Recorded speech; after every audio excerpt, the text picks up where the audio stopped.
어제 제가 아는 공인중개사한테 그 질문을 하나 받았습니다.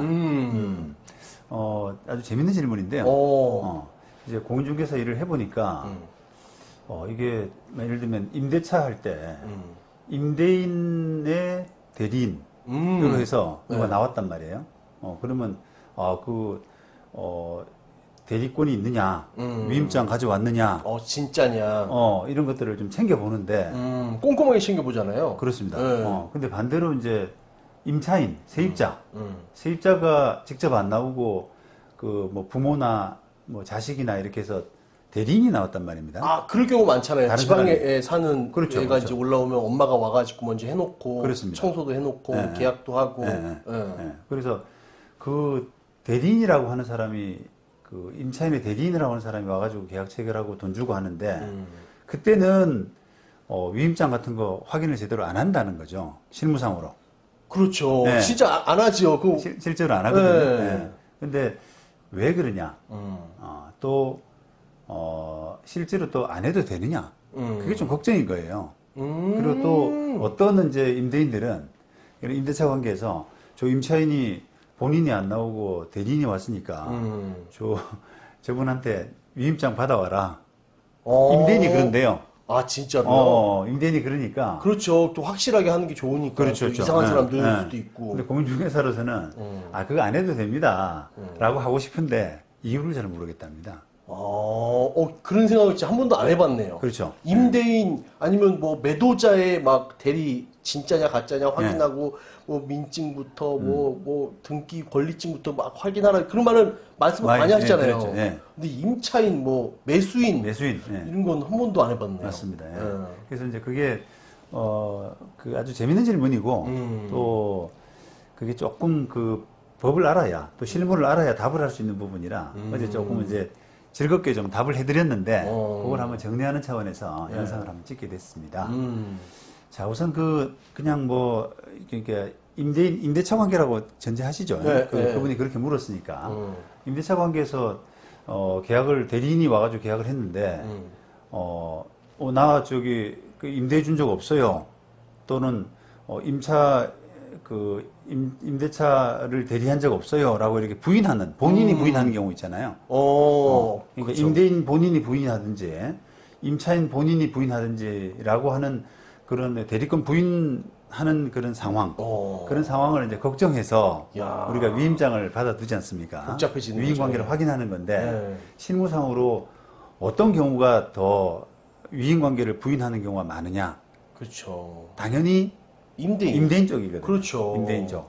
네, 그 보증 갖고 튀고 뭐 아니면 전세나 월세 놓고 자기가 맞습니다. 가지고 튀어야 되니까. 맞습니다. 예. 네. 그래서 이제 그런 그 사고들이 내가 위임한 적 없는데라고 이렇게 부인하는 사고들이 경우의 수를 보면은 임대인 쪽이 훨씬 많아요. 그렇죠. 또 반대로 이제 우리가 매매 계약에서는 매도인 쪽이 훨씬 많고요. 그렇죠. 매수인 쪽은 또는 임차인 쪽은 거의 없습니다.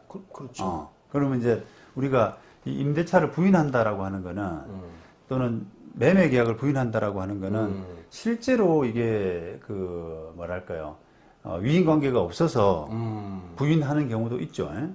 그렇죠. 그리고 있고 몰래. 예. 또 어떤 경우에는 실제로는 위임을 했어요. 예를 들면 부인한테 그 뭐 매매해달라. 또는 남편 명의의 임대해달라. 집을. 그렇죠. 남편 명의의 집을 매매해달라, 또 임대해달라 이렇게 위임을 했는데 그렇죠. 마침 이제 계약을 할 때 위임장 같은 거 정확하게 확인 안 했단 말입니다. 그냥 뭐 부인이니까 뭐 권한 그렇죠. 있겠지, 예. 대리권 있겠지 이렇게 생각하고 많이 했는데 봤으니까. 계약하고 나서 집값이 올랐단 말입니다. 아, 집값이 올라요. 부인하고 싶죠. 예. 그러면 이제 부글부글 하잖아요. 그렇죠. 그런데 이제 부인하는 방법이 없어요. 어떻게 계약 효력을 깰라고. 인정 안 하는, 깨려고 하는 그런 방법이 없으니까 대리권을 문제 삼는 겁니다. 나 저거 부인한테 위임한 적 없다. 위임장 봤냐? 확인했냐? 그렇죠. 야, 좋네요, 머리. 그렇죠. 그래서 이제 그런 실제로 뭐 대리권이 없는 경우 또 대리권이 있는데도 불구하고 없다고 부인하는 경우 이런 사태를 보면은 대부분은 다 권리를 이렇게 처분하는 쪽. 그렇죠. 그러니까 매매라든지 매도라든지 또는 임대라든지 이런 권리를 처분하는 쪽이 많아요. 저도 그런 사건만 변호사님한테 들었지 네. 매수인 쪽은 한번 들어본 적이 없는 그렇습니다. 것 같아요. 예, 예. 그런데 그거는 이제 실무상으로 이제 그렇게 이제 사고가 터지는데 만약에 매수하는 쪽이라든지 임차하는 쪽이 만약에 문제가 생긴다면 실제로 만약에 위임 대리권이 없다고 생각해 봅시다.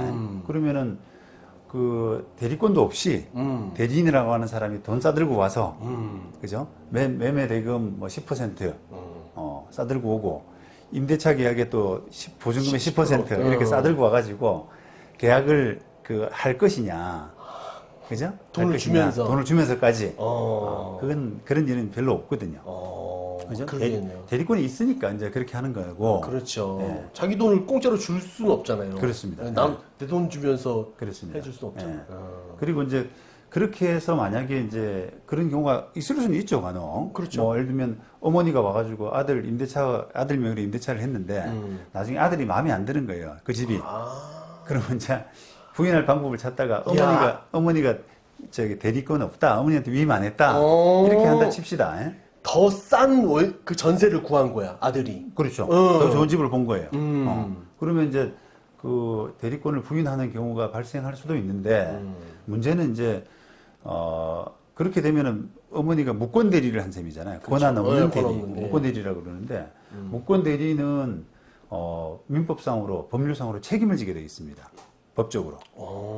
우리가 민법 아마 135조일 텐데요. 그 135조에 보면은 무권 대리인의 책임이라 그래서 이로 인해서 상대방한테 발생한 손해 이런 것들을 다 책임지도록 돼 있어요. 그래서 만약에 이제 아들이 그 집이 싫다고 그래가지고 대리권을 부인을 해버리잖아요. 그럼 어머니가 책임을 져야 돼요. 책임을 다 져야 돼요. 그래서 이제 돈 내놓은 게 있잖아요. 계약하려고 뭐 매매 대금 10% 또는 임대차 보증금 10% 이렇게 내놨기 때문에 그거를 부인할래야 부인할 수 없어요. 그러니까 그 돈이 누구 돈이겠어요, 그러면? 돌려줘 할 수가 없는 거네요. 무권 대리인의 돈이잖아요. 그러면 그 돈이 딱 담보로 잡힌 마당이니까 계약을 부인하는 거나 계약을 파기하는 거나 어차피 다 손해구나. 다 몰수당해야 될 돈이기 때문에. 나는 속으로 그런 생각했어요. 좋은 팁이다. 만약에 괜찮은 거 계약해놓고 네. 또 알아봐서 더 싸고 좋은 집 있으면 네. 나 엄마한테 안 줬다고 이렇게 생각했는데 네, 네. 다 반납해야 되는구나. 물론 이제 그 아들이 이제 만약에 그런 상황에서 부인을 한다라고 하면은 본인이 임대차 계약을 이행해야 될 그런 책임. 그러니까 이행이란 말은 그 보증금을 다 주고 월세를 내고 이런 거잖아요. 그런 계약 이행의 책임에서는 벗어날 수 있습니다만 거기에 따른 페널티를 어머니가 물어야 돼요. 무권 대리인의 주도자로서 자행한 사람으로서. 그래서 이제 사고가 별로 없군요, 그거는. 그렇습니다. 그런 그 돈이 제법 크고 딱 그 어떻게 보면 매도인 또는 임대인한테 딱 묶여 있잖아요. 그런 상황이라. 야, 이 중개사가 물어볼 정도면 실무에서 정말 이런 대리권을 확인하는 건 매도인 그리고 뭐 임대인만 확인했지 뭐 매수인 뭐 임차인은 확인 안 했으니까. 그렇죠. 네. 왜 그럴까 궁금한 게 저도 지금 풀렸네요. 몰랐던 게. 그렇습니다. 아마 이제 그 질문한 중개사도 굉장히 능력 있는 분인데 그분도 이제 실무상으로 그렇게 해도 이쪽은 사고가 잘 안 나더라, 대리권 부인을 안 하더라 이런 걸 아는데 이유를 잘 모르는 거예요. 그렇지. 그래서 저도 그냥 돈 낼 사람이 왜 사기를 치겠어라고 생각했는데 이게 무조건 무권 대리인이 네. 이게 돈을 못 받군요.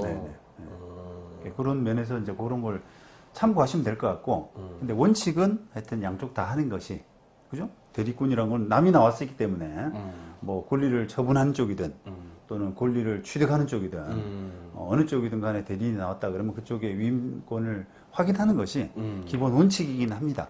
근데 사고 발생의 가능성은 권리 처분하는 쪽이죠.